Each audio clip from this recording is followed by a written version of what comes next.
I've got this question for you, if you don't mind, and I know a lot of people are wondering too. What exactly led you to create ICRPg?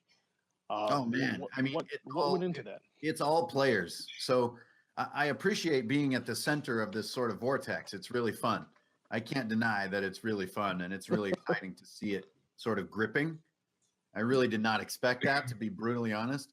But I'm only the center of the vortex because I did sort of some of the capture work or the documentarian work.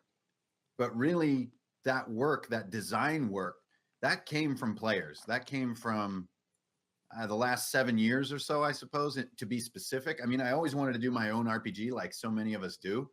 And it's a good instinct. It makes you make better games. So just like everybody I knew, I was trying to make better games. And for some strange reason, at some point, it started coalescing in a more easy to remember way. And it moved from one game group that I had to the next, or from one campaign to the next. And I started realizing that I never even really played 5e, for one thing, because I was just sort of drinking my way through the books. I don't think I ever even read the books. They're just filler. Like Monster Manual, I know pretty well. And the other two books, I get like 15 pages into them. I'm like, yeah, okay. But I think at some point, just the way my players were playing, I was just sort of jotting it down after each session. And it just, in time, it became its own thing. And I just found myself sort of stumbling through it. So it wasn't like this cool master theory or something. It just, gotcha. It's a table creation. And I hope that that's kind of why it's got some stick power. It seems that way. I mean, you've been in the you're number one on Drive-Thru RPG forever, and you're kind of forever, and are still inside the top 10. And it's been how long? 2 months? Yeah, just over 2 months. That's BattleTech, damn your strategy. BattleTech's a legit game system. I think I have a question. Awesome RPG. I have a question for you though. When you were designing the rules, do you have like one rule or maybe a few mechanics that you really wanted in the game, but your players had to talk you out of it? Like they had to tell you that it doesn't make sense, or they hated it? We had tons of those. We had more of those than there are in the damn system. That's a good game design. Probably the biggest one, we had this one called boosting, and boosting was before we got sort of everything boiled down to like the type of dice.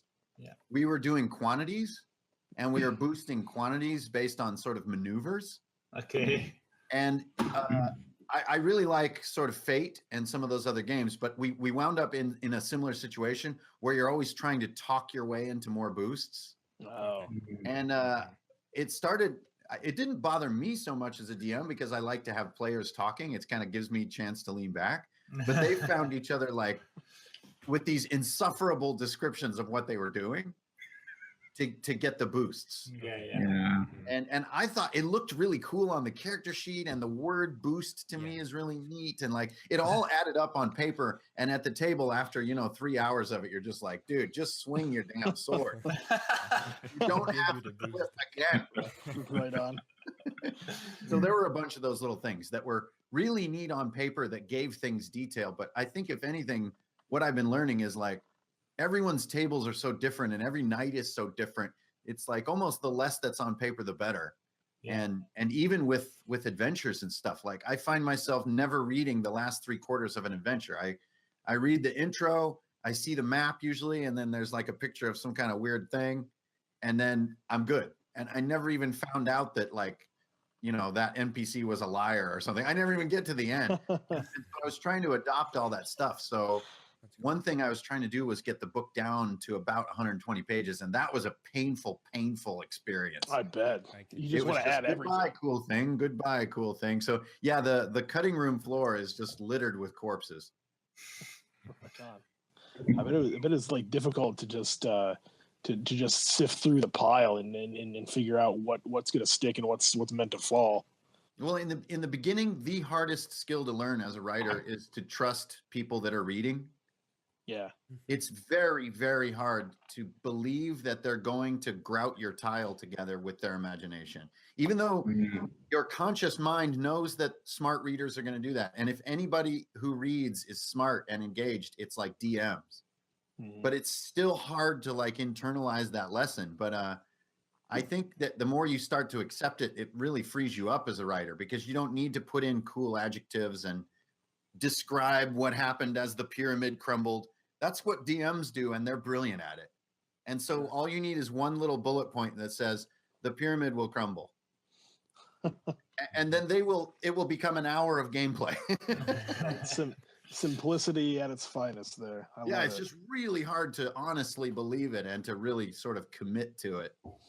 So I don't know. Yeah, that was quite a learning process. I have switching gears a little bit. I know a lot of people are curious. How has it been for you, seeing like so many folks already playing games and writing stories and modules and stuff in the worlds like that you've created, like Warp Shell and Elfheim? I mean, it's obviously super duper fun. Yeah.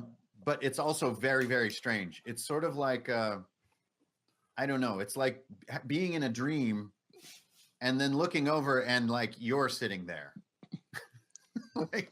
like it's this odd semi-detachment from, I don't know, from what it was sort of quote unquote supposed to be. But again, I think that's the biggest thing that I've learned this past year, is that there is no supposed to be. And it's like some people treat the game in a really funny way, like a really comical way. And I think to a lot of RPG creators, that's kind of like derisive or kind of a bummer. Like, right. Where's all my gravity? You know, where's all where's the heavy metal? Dude, it's so badass. But I think what I've learned in time is that the badass lives on a sort of a dimension that is not really what's happening at the table. And actually, I think comedy that's intended is almost like never funny. So like one of the funniest games we played was Viking Death Squad, which is super serious. Like the whole thing is like black death metal end of the world shit. It is not meant to be funny, and it's super, super funny to play. So I think that's one of the things that I liked experiencing the most, is like how people have been taking what can be very serious when you're writing it, and it can get so funny. A lot like what happens at each session that you run. And I'm sure you guys know this feeling of how serious you write a session, and by the end it was like the most ridiculous parade of shenanigans you've ever seen. But all the players are thinking to themselves, that was badass. They're not thinking that was silly. Right. They're thinking how badass it was. And I think that's the biggest experience I've had, is like, I mean, for one, it's amazing that so many people have kind of jumped into the bucket here, but to feel it getting that funny or sort of fun tone around relatively serious ideas is a crazy, weird, and very expansive kind of experience as a writer. Cool, man. I can feel that, man. Like, it's just when you begin as a DM and you put all this effort into creating this campaign, and you can feel like, oh, it was silly. I didn't enjoy it, but then with experience, you learn that it was still fun. They liked it. They didn't think it was silly, just like you said. And like bring that to a larger scale for a writer who's got all these people doing these silly things with their story. It's like, it can be really weird at first. Yeah. I have to agree with him. Like, I ran my first game with these guys, and I really thought I sucked at describing things and stuff like that. You know, I'm a francophone, so my English is not that great. And when it came to descriptions, I was like, the ceiling is 5 feet tall and stuff like that. But yeah, I didn't think they would enjoy it that much, and it's really different being a player and being a GM. And I've really enjoyed my experience as a game master. It really opened my eyes to the work that game masters put into creating their worlds. And I don't know where I'm going with this, but yeah, that's what I was trying to say. I think it's the first episode. Okay, it's okay. Yeah. Well, I think you know, what Mike might be trying to say is, you know, this system is inspiring in a lot of ways. I know I first started game mastering in basic fantasy RPG, and I think I put 40 or 60 hours into the first session of work, and it was good. It was fun. We actually did the chase sequence a little slightly modified that you had on your YouTube channel in the like the timer in the timer video. Yeah, no, Yes. and it was a blast. We loved that. And then like fast forward, about half a year, and this last game that I ran in my house with friends and family, I threw together in 45 minutes, and I ran off of everything that the entire adventure was on a 3x5 note card. It was hands down the most fun I'd ever had at the table, and my players had a blast. And speaking of like silly things that are just badass, get an outsider in your Alfheim game. I promise you it's worth it, because we had this guy basically whipping around the map like a windsock on a crane that had gone crazy because they shot the goblin that broke the control lever. And yeah, you're sitting there like, this is nuts. This is so crazy and just silly. But man, they had never played a tabletop game before in their lives. And immediately like, when's the next session? It was like, cool. Yeah. The crazy part is on your 3x5 card, it said outsider windsock with a little checkbox, and you get to check that off. I didn't even plan for the crane to factor that much into the mechanics of the room, but it just sort of happened, and it became the adventure that afternoon. It was amazing. Yeah. So truly, it's an inspiring system for old and new game masters alike. I agree with that. That's a good point about the system. Like, when you play D&D, it's like just you have all those lore pages. It makes the system look so serious. You have all those gods at the end, that god of greed and malice, and then you have all these things. And then the players, they try to be serious, so they're gonna run this paladin that loves this god and blah blah blah. But at the end, he's gonna be at the table and he's gonna do stupid stuff, and it's just like you spend all that time trying to be really serious, and like, it's going to end up silly anyway. If it's going to happen, it's going to happen. So the system is so simple. It allows that to be silly, but to make sense. Like, And For sure. yeah, and anyway, sorry, go ahead. It allows just whatever it's going to be, which is kind of cool. Yeah, exactly. Well, that's what I wanted to say. It's, if you want a serious campaign, you can have one. If you want a silly one, you can have one, because the rules are so, well, how do I put it? They're not set in stone. Say it in French. It's going to sound exotic.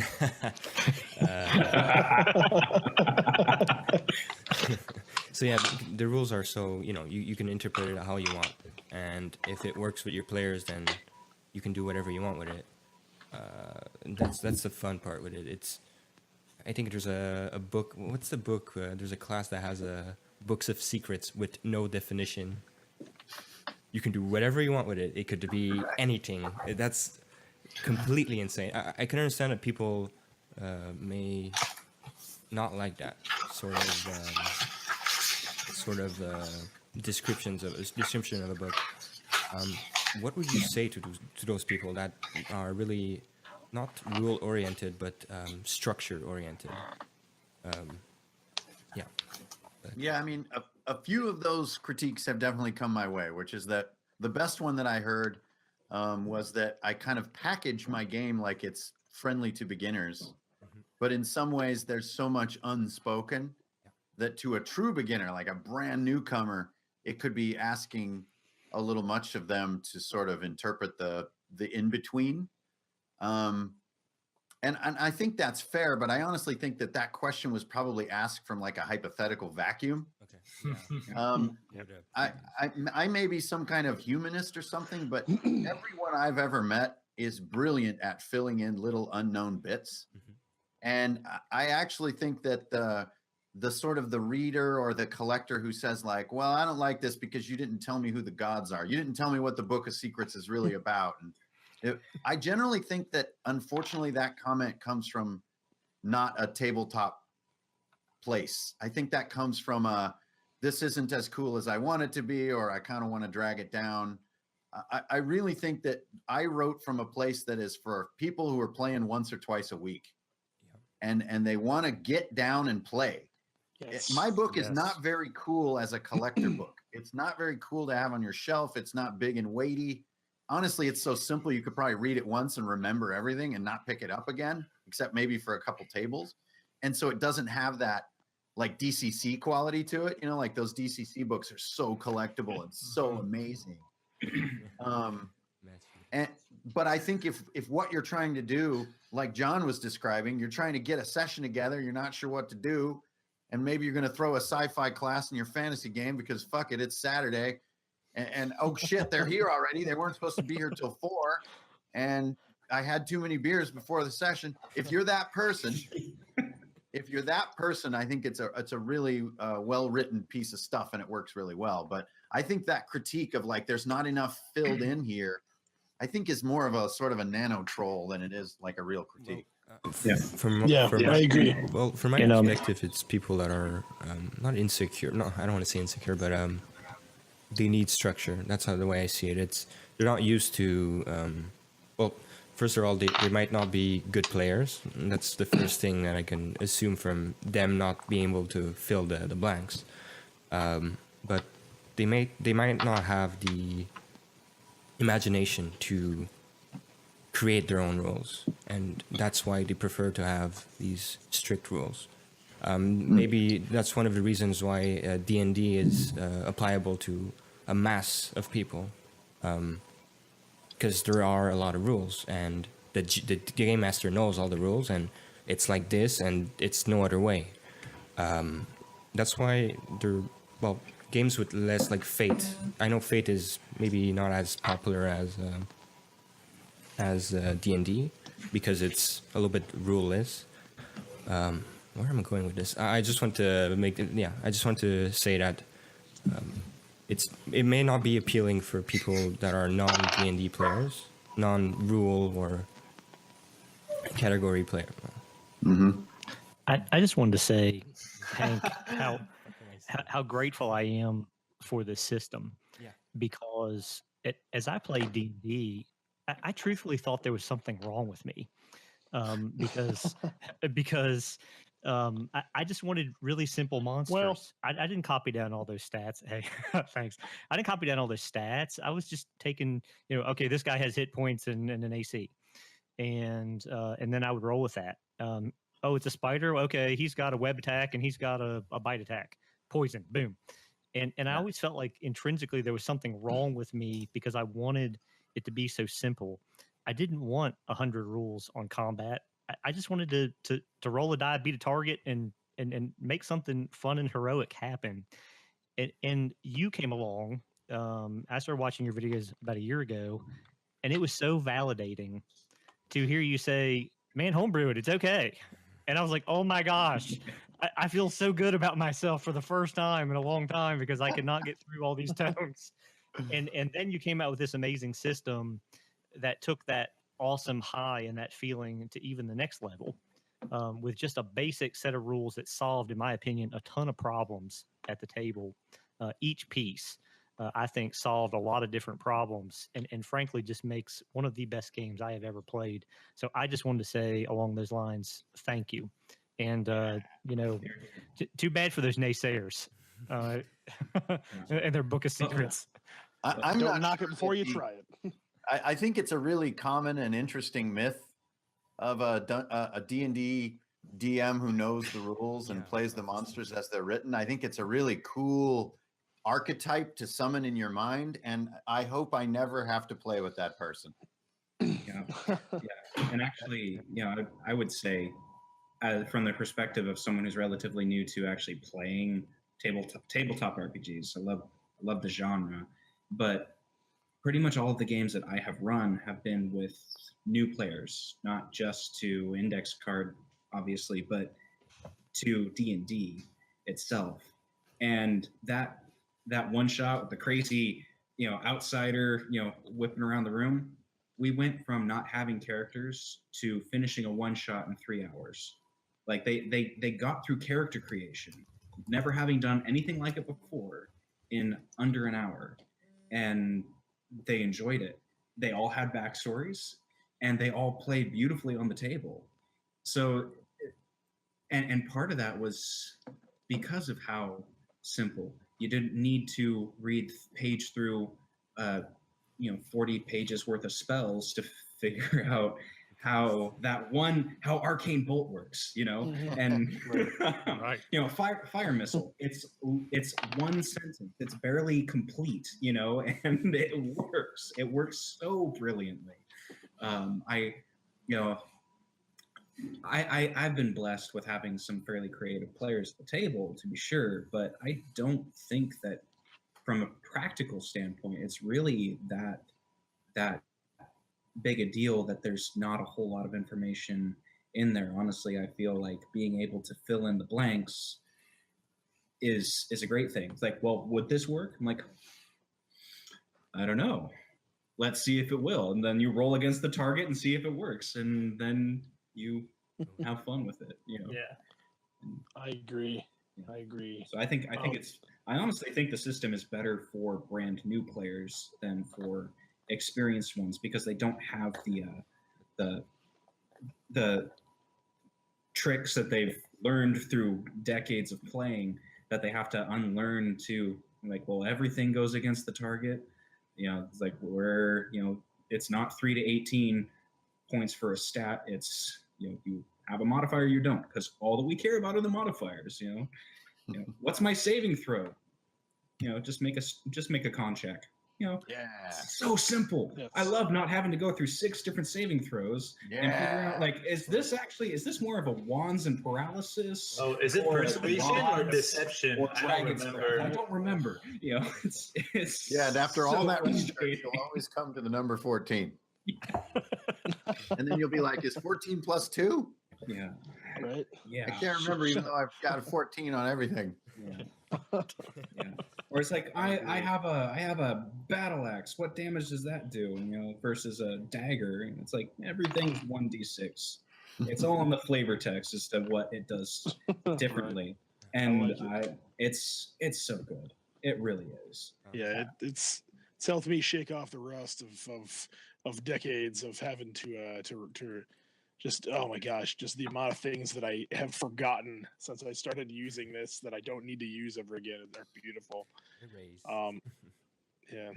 Our Hank, we know that you're working on a like big new release, right? For ICRPg. Yeah, working on 2 big things for ICRPG. The first is 1.3, which is out on Friday. Cool. So that's kind of in its Shut up and take absolute my money. throes of madness. So in this last few days, I'll be acting weird. I'll be acting like a 20-year-old, like doing too much work on that.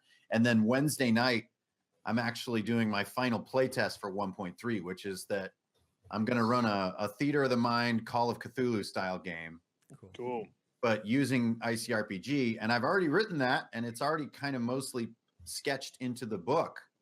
But then I'm going to do the playtest group on Wednesday, and then I only have Thursday to respond and to make it a little bit better for readers and refine it in the final book, and then I'll release that on Friday. But that's great because it basically integrates everything that has been done so far, and then also includes 5 new adventures. Cool. So Awesome. that are in the core book, and the adventures are okay. each designed to sort of expand upon or give you practice space for a rules cluster.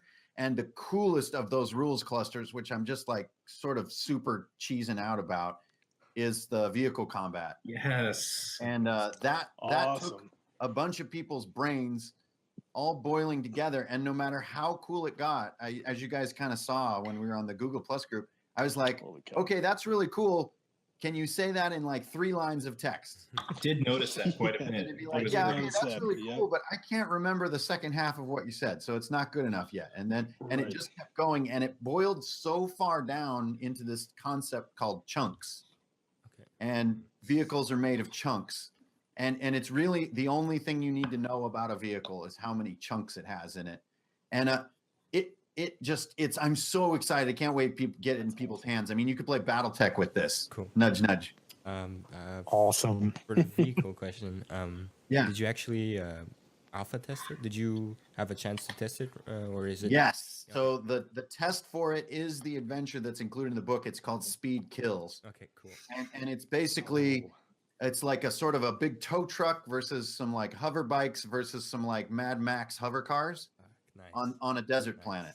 Okay, Called it. Yeah. And there's this girl who's like the up and coming star gets murdered, and her ghost builds like a supercar, That's cool. and you have to try to catch the sort of haunted supercar. Okay, Cool. I just wanted to know. I'm down for that. So, is there Inspired anything by that old you could? 80s movie, The Wraith, and I wanted to catch that magic from that movie, as well as like showcase the rules, which are obviously inspired by Car Wars and that old board game Thunder Road and other stuff like that. Yes. So anyway, that's 1.3, and that's going to be great. It's like the book is almost a 200-page core book now. Nice. So that's really great, and that's a thanks to a lot of people's hard work and like all that spell checking and rule checking and that stupid wording on the starter weapons and all of that little stuff. Okay, so anyways, that's the first piece, and I'm almost done. Thank God. That's awesome. Yeah, all I have to do is finish it, and then I can go on my road trip. So then the bigger one is the World Book, and I'm about Yes. I'm about 40 pages into the World Book, and its target length is probably 250. Cool. And the World Book is 3 settings. It's Alfheim, Warp Shell, and Ghost Mountain. Yes. And then each world has 20 sort of locations. They're not quite locations. They're more like themes. Okay. And that's a D20 list. And then within each one of those, there's a 4 or like a D4 of adventure hooks. So there's 240 adventure hooks in the book. Wow. Holy cow. Hey, So but do we get? when I do we took get that more survey loot? about like, what do you want to see in this book? You guys know me. I kind of take like extreme angles on things. So Yeah. when adventure hooks kind of won that little poll, I was like, okay, fuck everything else. It's like, I'm going to do so many goddamn adventure hooks are going to be puking. I gotta ask That's you. brilliant. I gotta ask you, man. Is there anything that you have like right now that you can like a little peek behind the curtain? Yeah, I mean, At the one World of the Book? peaks I can give you is like one of the D20s on Warp Shell is it's called A Fool's Hope, and it's the story of the Tortons. And so inside there, there's Nice. 4 adventure hooks, and you can kind of hook the 4 together into a sequence that would be kind of like a campaign, or you can use them for like origin stories for a Torton. But they all talk about like Torton homeworlds, and like there's a giant Torton sort of world mech. There's like a Yes. Unicron kind of entity that's built by the Tortons. That thinks it's like it thinks it's sort of a baby, but it's actually like an omnipotent planet. Beautiful. It sounded a little silly when it came out of my mouth. No, that sounds brilliant. That's excellent. That's Yeah, excellent. so I've done some of the Ghost Mountain ones too, which I know are the least known about. But the long and the short of Ghost Mountain is the subtitle of that world is called How the West Was Damned, and it's basically a Wild West world that the inhabitants of that world slowly sort of realize they're in sort of this kind of supernatural purgatory, and they kind of live between heaven and hell in this kind of little miniature world. And it's obviously inspired by Westworld, but hopefully with a much less nihilistic kind of point of view. I don't like how Westworld is very nihilistic. I find it to be bad writing. Yeah. But in Ghost Mountain, there's a lot of like themes about redemption and stuff, which Cool. kind of was inspired a lot by Afro Samurai and the sort of themes of redemption and fatherhood and stuff in Afro Samurai. The hero. So That's tried to sort of westernify those themes. Yes. And yeah, the World Book is really crazy. It's very taxing. So I can do, 2 to 3 pages in a sitting, and it's so many adventure hooks. You're just completely cooked. You just have nothing. So it's a little slow going, but The cortex I'm is really fried. excited about it because the way it sort of breaks and expands things. There's one storyline which is there's an alternate timeline where there's a warp shell crew that works for the Imperium. Uh-oh. So there's a future where the Imperium has all the warp shells, and they send one of them back to change history to prevent the destruction of the Imperium, and it's very like Horus Heresy kind of feeling. Oh, cool. That's cool. So just trying to flip all the assumptions on their head, and then give you a little something to get going, and then move on to the next one.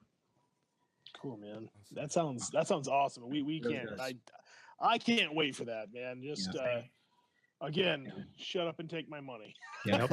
Yes, I Buy a really second Hank, truck, we- man. You I deserve really a second think truck Speed for sure. Kills is probably going to be the biggest third eye of ICRPG so far. I think when you see inside using chunks with vehicles, it can apply to so many things in like a devious like DM brain. You know, a chunk is really just a heart and a thing it can do, and they break off, they can be destroyed, they can ram each other, and they do all the math for themselves, and it's just so fun. Like buildings could have chunks, like siege weapons or like large suits of armor could have chunks. Like it just chunks is just such a great thing. It's kind of like one person's worth of mass and capability, and it's just so fun. It's like a warp shell would be like about 10 chunks. A tow truck is about 6 chunks. Like a hover bike is 2 chunks. A person That is sounds 1. great, man. That's Yeah. So what awesome to happens read it. when a tow truck rams a person, and it resolves that? Yeah. That's Wow. awesome. John? So Hank, real quick, I have a question from the live stream actually. Cool. Yeah. So Jason Scranton wants to know if he purchased the hardback sometime after the 1.3 release, will it include all that? So I guess the main question is, when is the hardback update coming? Yeah. I mean, there's a legion of monkeys that have to cut the words into stone tablets to make the hardback. Indeed. And those monkeys are not paid well. So they work very slowly. But yeah, there's also, if I update that too frequently, not only will there be an outage in the availability because of the processing time, and that can be up to like 2 weeks. But also I feel it's a little bit unfair to people who show up early and buy those hard copies, that now they're kind of screwed and they don't have the latest goodness. And so the hardback will not be, well, the soft paperback or hardcover will not be updated until we go to 2nd edition. Okay. So that's all the way probably in spring. Spring. Okay. Yeah, and I want it to be worth another buy. That's kind of my standard, is like, is it worth having next to your 1st edition and feeling like, fuck yeah, I have 1st edition too. And I think what we'll do is, just like we've been doing so far, it's like, I'll kind of tell people what's in it. Is this enough? Should we keep going? And if we want more, then we'll keep going, and we'll just keep doing that until we feel like we have 2nd edition. Okay. Cool. That's cool. Cool. Well, we're gonna. Does anybody have anything further? I had a question, For but this- for this part? it's marketing oriented. Maybe you don't want. Well, it's gonna be boring, maybe. But I was wondering, because many people, like you said before, are working on their game, and I'm not trying to like make competition appear to ICRPG, but did you, like, other than the conventions and the Google Plus group and your YouTube fan base, did you do any other marketing campaign for the game? Oh no, I don't really believe in marketing. Yeah, that's what I thought. You I went really for see word it of as mouth. an artifact of macro business, like in macro business, your goal is to access customers that don't know about you and convince them they should. But in nano business, which is what I do, the idea is just to know the people around you, and to hope that there's enough of them and they're excited enough that it can be sustaining. So I still don't know the answer to that question. I mean, as you guys probably know, I like bailed on my career early this year Yeah. to do this full time. And I'm definitely way poorer than I was, but I have definitely not failed. And so I've never really believed in sort of arm waving. Like, over here, guys, I'm always much more fascinated with seeing people who are kind of already going, hey, what are you thinking? Okay. And then I think the more clever part of it, which I definitely haven't mastered, is the pacing and the spacing of how to sort of get that audience to pay in. Because on the one hand, you have integrity, and integrity says people cannot be giving you money unless it's absolutely freaking kick ass. But then on the other hand, like, I need cheese.